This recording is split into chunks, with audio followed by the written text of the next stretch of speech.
What's happening, guys? I'm TechSource. Welcome back to the channel. So today we're gonna be building another custom PC, and you know it's been a while since I've done a custom water cooled system, so I thought why not do one today.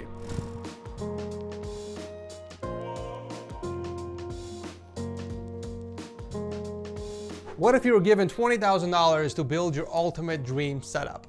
An epic custom gaming PC, however many monitors you want, the whole 9 yards. Well, that's what the prize is over at omaze.com/techsource. You can enter for a chance to win while helping support a great cause. The charity they are working with is Gamers Outreach, who provides recreation to children in hospitals through the power of video games and the gaming community. Hospitalization can be a lonely and scary experience for young people, and Gamers Outreach brings joy with their gaming kiosk called the Gamers Outreach Cart, or Go-Kart for short. Your donation can help ease the burdens of hospitalization by providing equipment, technology, and software that help kids cope with long-term treatment. You could be the very next Tom, who was the previous winner. So if you guys want to enter, make sure to visit omaze.com/techsource or click the link down below. I'm particularly excited about this build because I've been looking forward to this for months now, you guys. If you remember my last unboxing video where I opened up the RX 6900 XT, then you know how psyched I was to begin this build. But alas, I finally have all the parts I need to do the build, and we're going to be doing a semi water cooled system inside the Lee O11 Dynamic Mini. That's right, guys, this is going to be a super tiny micro ATX semi water cooled system, and it's going to be a very challenging build, trying to cram all this amazing high-end hardware in such a tiny body. And you guys know I'm always up for the challenge because it kind of pushes me out of my comfort zone. And sadly, I don't get that anymore doing regular PC builds in the channel, so that's why I'm always looking forward to extreme, I guess I wouldn't really call it extreme, but like pretty intense, crazy projects like this. So with all that said, let's take a look at the parts real quick, starting with the processor. As always, we are going with the Ryzen 9 5950X. This is a 16-core, 32-thread processor, holy bejesus, and we are pairing that with the big boy Power Color RX 6900 XT. I'm sure you guys have seen me unbox this a couple unboxing videos ago. Damn, it's been a while. This is actually the only part in the build that's not going to be water cooled per Power Color's request. They want me to show off the card's thermals and performance using the air cooler, so unfortunately that's the only thing I cannot put underwater. But yeah, everything else will be water cooled. Speaking of which, we are going with this awesome custom distro plate from Seal Key Customs. Check this thing out, you guys. It is such a clean distro plate. We got the custom TechSource logo on there. The only thing it doesn't come with, unfortunately, is a built-in pump, so that's when I'm going to be installing my own. So yeah, we're going with the EK X-Top Revo D5. I'm going for something really small and minimal so I can kind of tuck it away behind the PC, kind of like how I did with the Corsair Crystal 280X build, if you guys remember. So yeah, that is the pump. Moving on to memory, we're going with 32 gigabytes of RAM from HyperX, 1 terabyte, or I should say 2 terabytes of M.2 storage, using PCI Gen 4, of course, since we are using the B550 platform. This case only supports a micro ATX or smaller motherboard, so that's why I'm going with the Tough Gaming B550M Plus instead of a full ATX motherboard.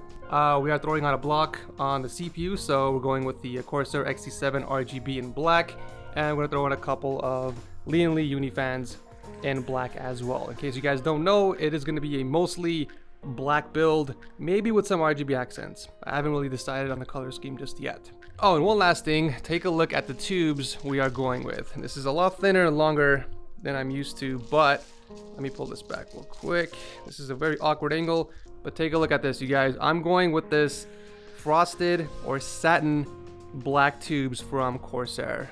It is gonna look so sick inside the build. So the only thing I'm waiting for right now is an SFX power supply, which I ordered from Corsair. It'll be the SF750 fully modular power supply that is currently on the way. I found out today actually that I can't use full-size power supplies, and I don't really have any in stock at the office. So by the time we even get to the power supply, the build should be halfway done. So anyways, with that said, let's begin.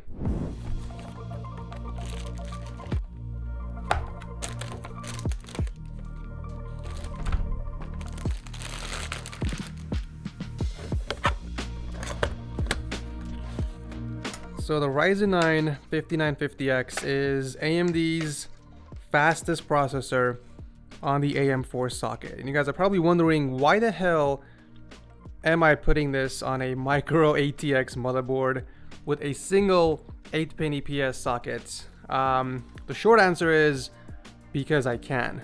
The long answer is I want to be able to build the most ridiculous high-end system I can using the smallest case I have at the office. So there's also that.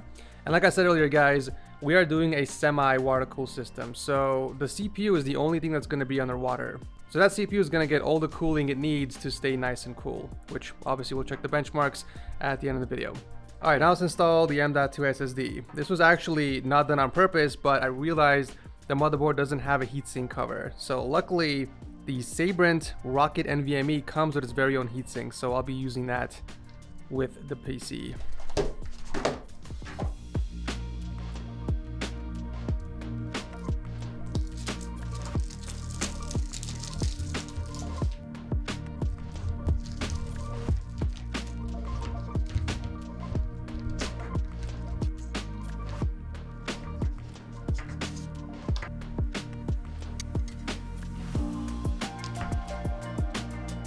So I kind of don't like the brass or copper accents on this heatsink.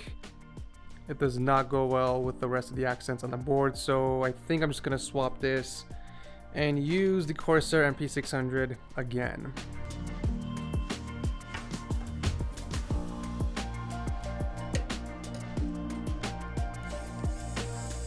Okay, so normally this is where I install the RAM and toss the motherboard inside the case and continue on with the build. But since we're going to water cool it, I do want to hook up the block first.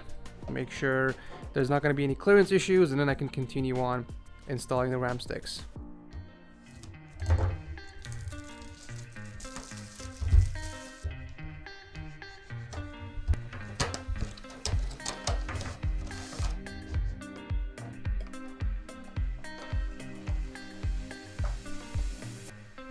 I find it funny that CPU blocks and all-in-one coolers still come with the Intel bracket by default. I don't know when they're going to switch over to having the AMD bracket installed, because AMD is pretty much destroying Intel right now.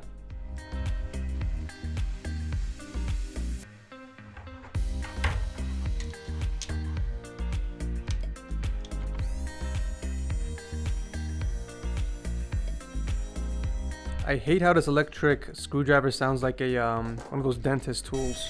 So one thing I've learned from doing water cool builds with distro plates is that you never want your CPU block to have your inlet and outlet side by side like this for clean runs. You always want to position it vertically. That way you can have the tubes go straight towards the distro plate for a much cleaner look.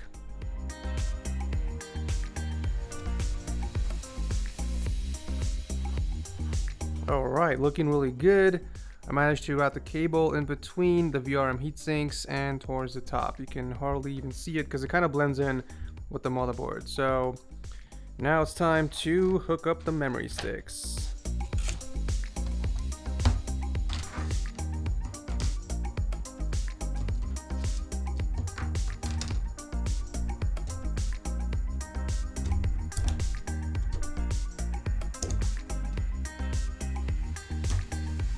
Alright, so I think we're pretty much ready to put the motherboard inside the case and start planning our loop. There are a few things I want to remove from the back of the case to kind of make room for cables and obviously some additional tube runs if needed. We definitely don't need a hard drive cage, so let's take this out.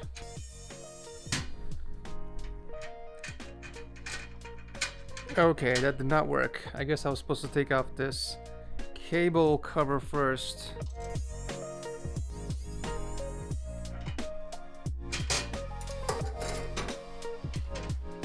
All right, off you go.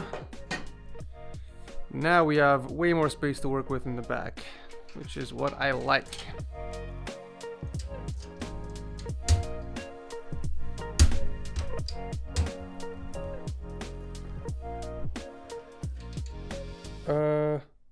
Okay, that does not look normal, which is weird because this case is supposed to support up to a full ATX motherboard, but This entire portion is like hanging over. What the hell? Alright, so I'm an idiot. I took apart the case and I completely misplaced this box that came inside the case box. So apparently there is a extension bracket in here. I think I see it. It's right here. So here's the motherboard extension bracket for full ATX and micro ATX motherboards. This actually hooks up over here on this side and gives me 3 additional standoffs. So okay, now it makes sense. All right, so you insert this extension bracket in from the side, and then you just screw it in from the top. Okay, easy enough. So I guess when you do this, it kind of covers up the cable grommet. So that might be a little bit of an issue since I do want to use the lead-only streamers. So it's going to be a pretty wide curve into the 24-pin socket of the motherboard. So we'll see if I'm going to run into any issues later down the line. Okie dokie, let's try this one more time. All right, now it's looking a lot better.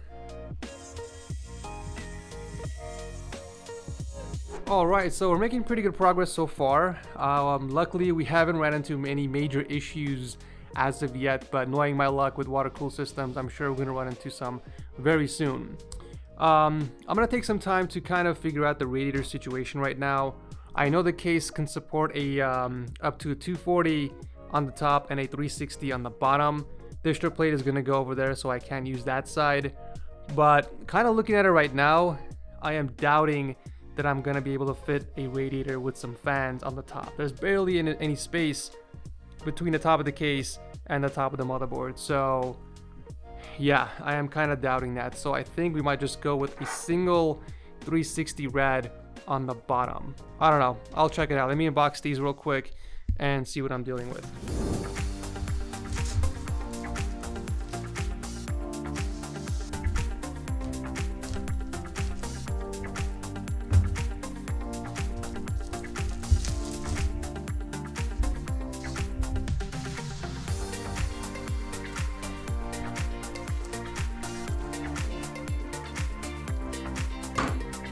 I've also just noticed this, but it looks like Corsair is the only company, or one of the few companies out there that adds this glossy finish to the radiators for a little bit of reflection.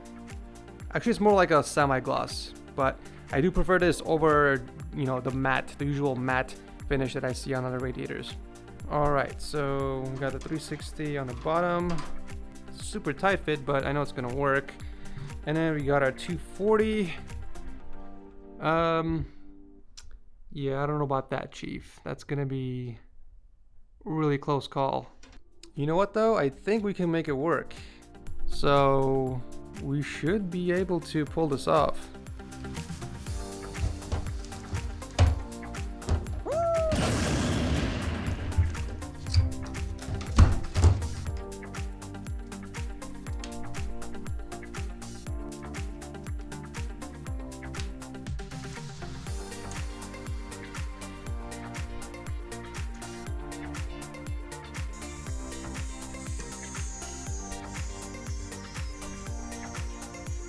Alright, so I'm going to have the bottom fan set as intake. That is the only logical solution here. So I'm going to place the fans on the top just so we can still see the RGB lighting from inside the case. Otherwise, if I did place the fans on the bottom, then it's going to be covered by the radiator. So this is the best solution for this.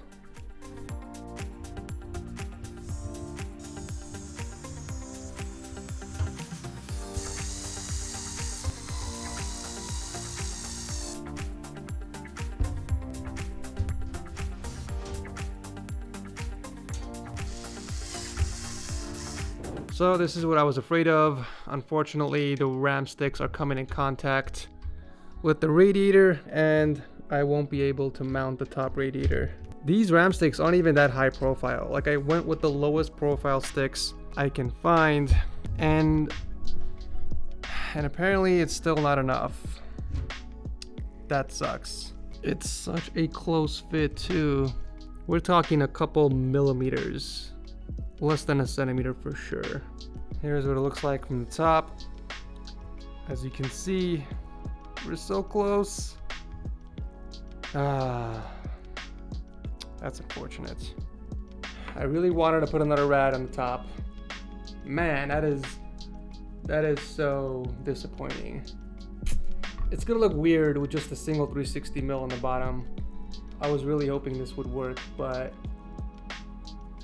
I'm gonna see if I have any slim radiators, because I really want to make this work.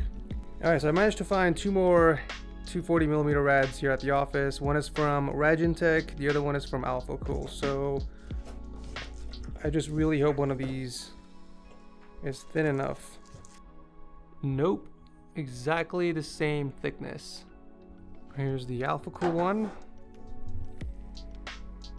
This one is a little thicker, it looks like. God damn it. Well, you guys can't say I didn't try. So I think what I'm gonna do instead is just hook up 3 fans on the top as exhaust, and then 1 more in the rear for exhaust. So we're gonna have 3 intake and then 4 exhaust, I guess. We have a little bit of negative pressure, but it's fine. At least I'll be able to kind of occupy all the slots. That way it doesn't look empty.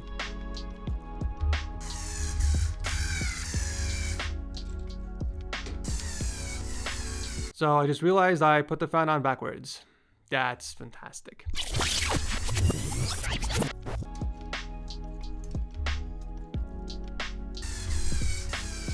All right, looking pretty good so far. Obviously I'm still a little disappointed I couldn't fit the top rad, but it is what it is. The show must continue. So I guess I'm gonna take this time to hook up the distro plate. That way I can plan my my runs. That is such a good looking distro plate, man. All right, so I was having a little bit of doubts when I looked at the size of this pump, and I was like, I don't think this is gonna fit inside this tiny little cutout. So naturally I did some research, and of course I found out that I need to go with a DDC pump, not a D5. This is way too huge. So that is our second issue for today. This is the first time I'm working with a distro plate that does not come with a pump installed. So naturally I was gonna run into some issues, but I've luckily found one on Amazon with Prime shipping, so I ordered it.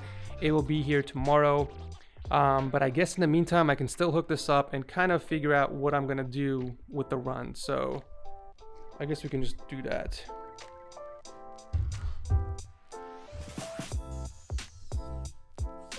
All right, ladies and gentlemen, so we have some more problems. Fantastic. So the distro plate, unfortunately, doesn't align perfectly with the inlet and outlet from the CPU block. As you guys can see, these 2 holes are a little more towards the bottom, so I can't have a perfect straight run from the CPU block into the distro plate. So even if I do kind of raise it a little bit, it's going to be off by a few inches, probably even more actually. Now the holes on this side of the distro plate are off by a few millimeters to the in and out of the radiator, which I can easily fix using the X cross fittings, but the biggest concern is from the CPU block to these 2 cutouts over here. So it's not going to be a super clean run, unfortunately. The second issue, and yes, there is more, there is barely enough space between the distro plate and the motherboard to pass through the 24-pin cable. Look at this, I could barely fit my finger in there. That is a super tight fit. So I guess we should just test it out.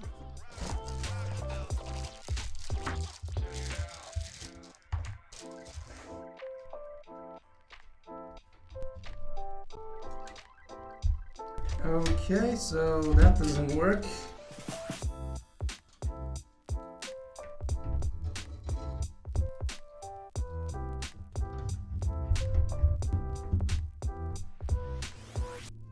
I guess it technically works. I just had to remove the top 3 fans, but damn, that is a super tight fit, as you can see. But now we have another issue. It's blocking off, Christ's sakes, it's blocking off both of the holes. So there's no winning. There is no winning with this. You know what? It can't get any worse than this. So let's go ahead and plug in the graphics card. just so we can see if there's going to be any more issues. Oh my lord. That's a triple slot card, I think, or 2.5 at least.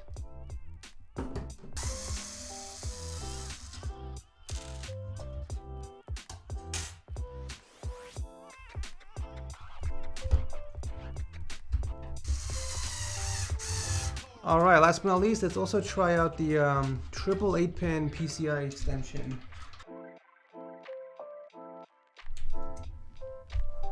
Oh my god. Oh my god, I can't believe I made that fit. That's insane. It's kind of sitting on the middle fan, but it's not going to be hitting the fan blades. So we should be good to go. Alright, so yeah, the only other issue is the distro plate alignment. I'm going to have to figure out alternate ways to kind of do my run so it doesn't interfere with the 24-pin cable. But other than that, I think we're pretty much done for today. I'm gonna have to wait for the pump to come in tomorrow so I can complete the build. In the meantime, I do need to decompress and get some food in my system and get a good night's rest because this build is kicking my ass. I knew it was gonna be challenging, but I had no idea it was gonna be this challenging. But yeah, I'm pretty much done here. I'll see you guys really soon. Alright guys, I'm here back at the office. I decided to take the following day off because it was my birthday. So I thought I could just come back to the office refreshed and ready to go. So the good news is that the power supply did arrive yesterday along with our new pump. So we can finally finish off the build today. At least I'm hoping to finish this off today. So yeah, with that said, I think let's go ahead and pop in the power supply first.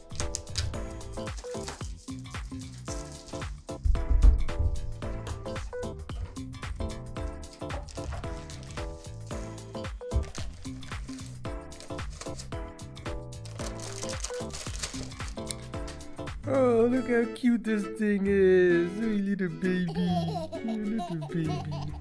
We don't have any custom cables, so we'll be using the stock cables. Oh, these actually are braided, it looks like. So it looks like my bag was actually torn. It doesn't look like it was returned, but this is first time I'm seeing a ripped bag from Corsair power supplies.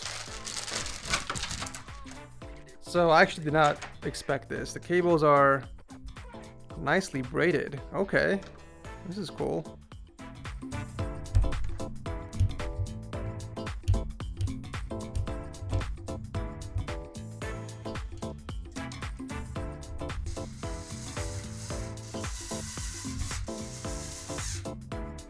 All right, here's the final piece for the build before we can start planning our bends.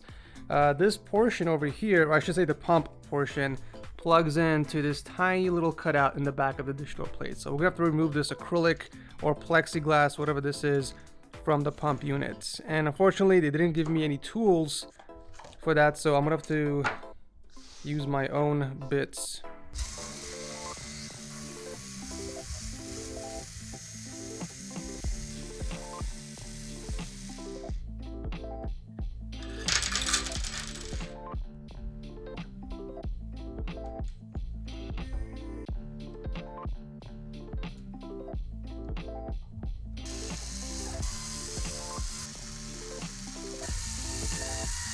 Alright, so we now have the pump installed, and I even set up the drain valve on the bottom. We do have our fill port on the top as well. So now it's time for the fun part.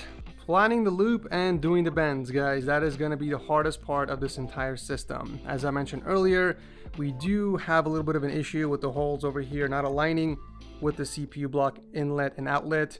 And then the second issue, which is the biggest one in my opinion, is that the 24-pin strimmer is blocking off these two ports. So this is kind of what I did to kind of work my way around it. I put two 90-degree fittings over here to kind of run the tube this way a little bit, and then towards the case, and then towards the CPU block. But I don't know if I'm going to stick to that. Obviously, it depends on how clean or how easy the rest of the runs are.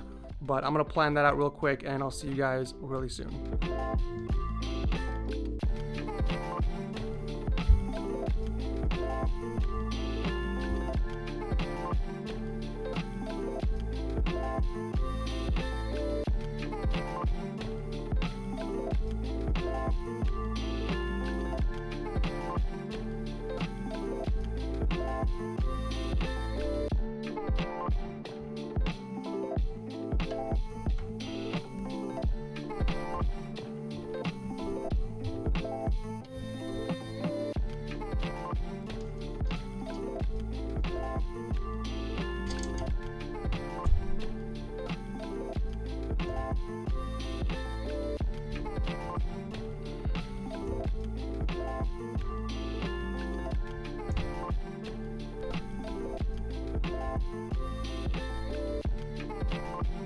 Alright guys, so a little bit of an update on the loop planning.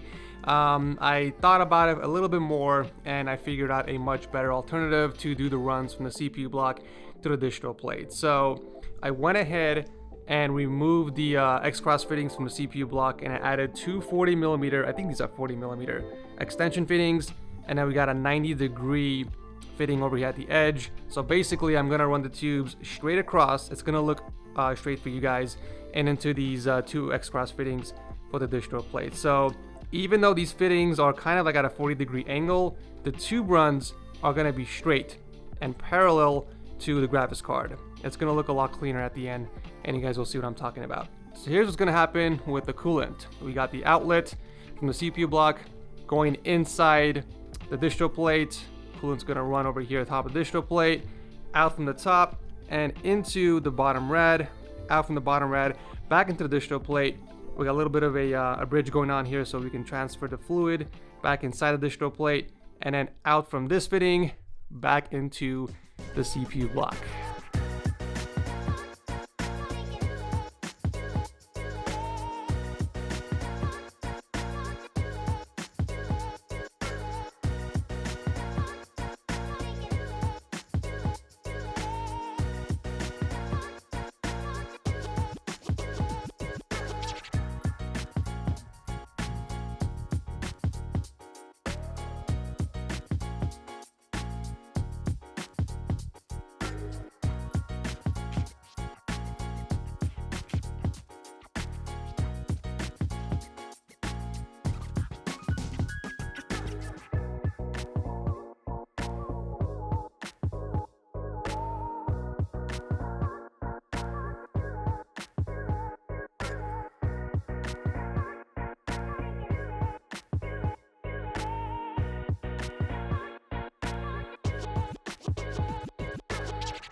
Alright guys, after 4 full hours, man, we are finally done with the tube runs, and I gotta say, I'm actually falling in love with these black satin tubes from Corsair. They look incredible.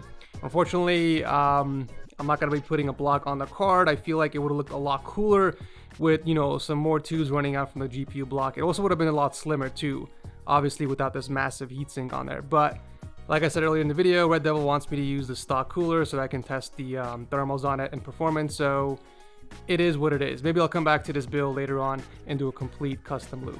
So here are the two horizontal tubes from the CPU block going into the reservoir. I made them as straight as possible, and then we got 2 more runs on the side here from the bottom rad into the distro plate. So overall looking really good.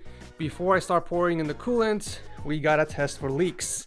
So obviously I'm not going to pour in liquid in there and test for leaks the old-fashioned way. I'm going to be plugging in this EK leak tester kit from the back and test for leaks this way. Alright, so in order to test for leaks, we just got to plug this gauge in from the back.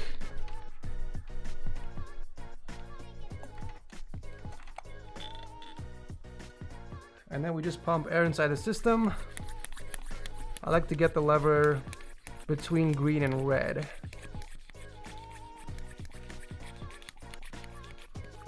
And then I'm going to close the valve and come back in 15 minutes.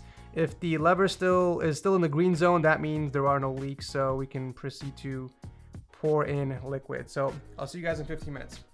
All right, so 15 minutes later, looks like we're still in the green zone, which is really great news. That means there is no major air leak detected in our loop, so we can continue and pour in our liquid. It's completely normal, by the way, if the lever goes down a few lines. That is completely natural for some air to leak out of your system. It's happened multiple times in my previous builds, but it's nothing to be concerned about. If the lever dips all the way down into the white zone, that's when you should be concerned about. That means there is major leak or air leak detected in your system. But anyways, we're gonna go and disconnect this and continue with pouring in the coolant. All right, so the coolant we're gonna go with is EK's new Rgb coolant. I forgot what the name of this was. I'll list it somewhere on the screen. But basically, it's like this white coolant that's very reactive to lighting. And since we're gonna have RGB lighting from the streamers and the fans, I thought this would look really great inside of our system. You guys have seen this actually before in a previous water cooled system that I did in the, I believe it was the Crystal 280X from Corsair. And that build turned out amazing with those frosted tubes. So same concept here. Obviously, instead of the frosted tubes, we're going with black satin tubes instead. So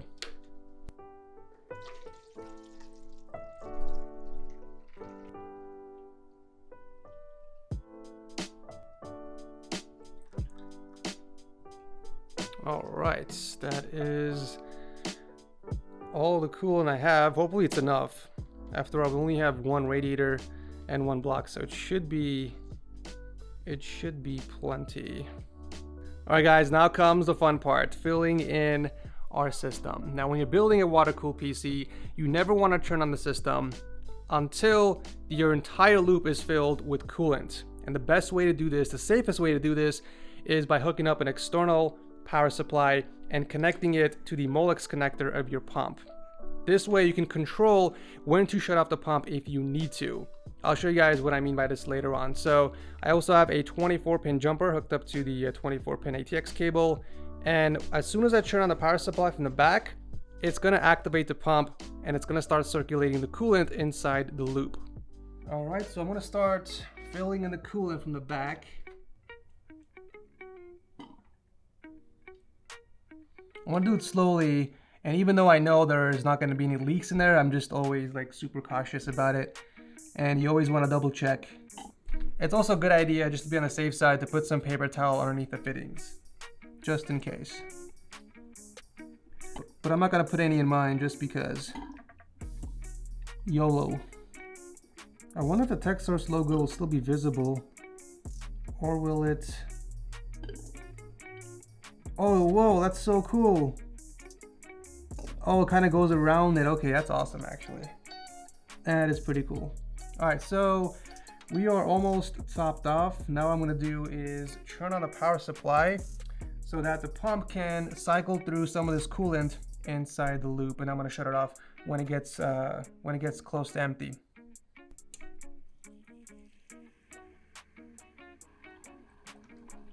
There we go. Nice. I'm gonna shut it off for now and continue pouring in some coolant. So far, so good. I don't think the coolant has reached the CPU block yet, so that will be the ultimate final test. I'm just gonna continue to pour more coolant in as it gets empty. That way I don't have to keep shutting off the power supply. All right, I think we're good. So obviously one of the downsides of using blacked out tubes like this is that you can't really see the coolant going through your entire system. I feel like installing a flow meter would have been a good idea, but it's a bit too late for that. You can kind of see the coolant being pushed out of the pump, so that's pretty much the only indicator that the coolant is flowing through your system. But yeah, looking pretty good so far. No leaks. We are good to go. I'm gonna go ahead and do the cable management in the back, plug in all the cables and the fans, and I'll see you guys very soon for the montage. All right, guys, build is finally complete. Let's see what it looks like powered on.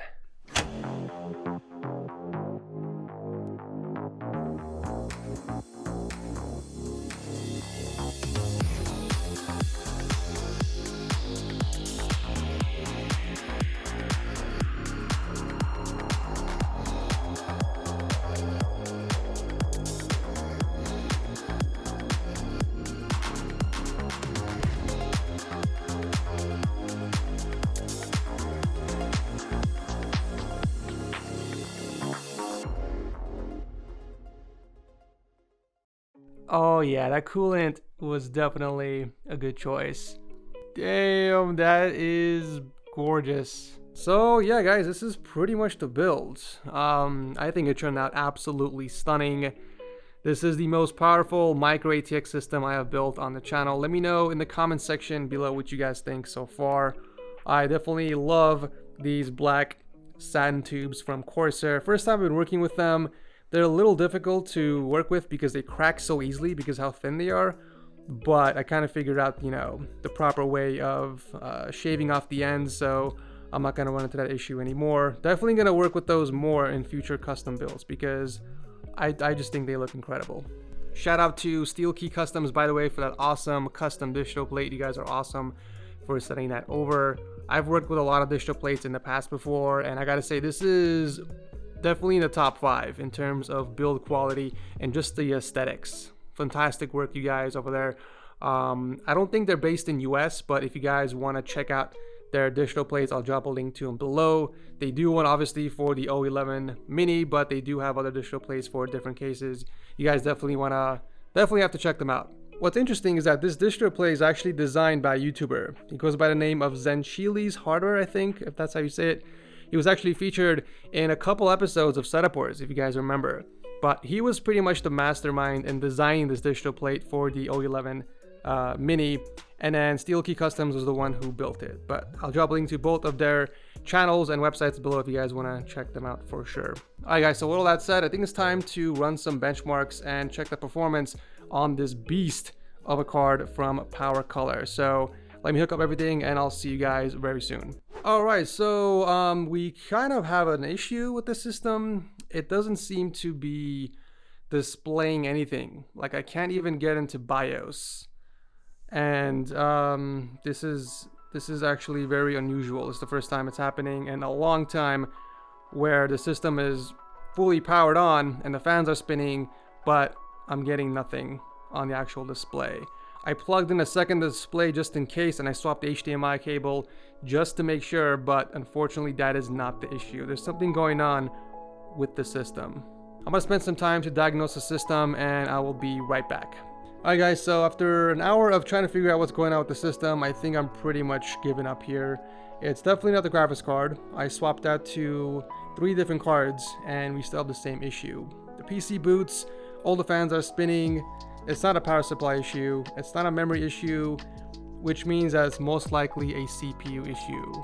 And to test the CPU is going to take actually a lot more time that I unfortunately don't have.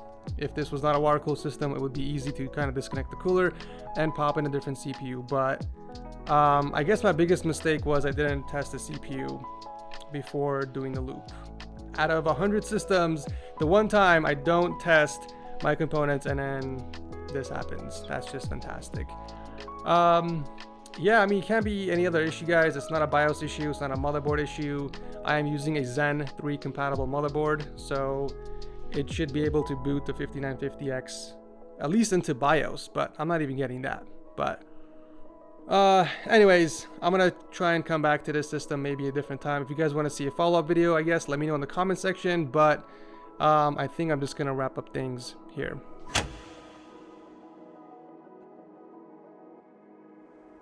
Thanks again to Omaze for sponsoring today's video. Make sure to visit omaze.com/techsource for a chance to score $20,000 to build your dream PC and support a great cause.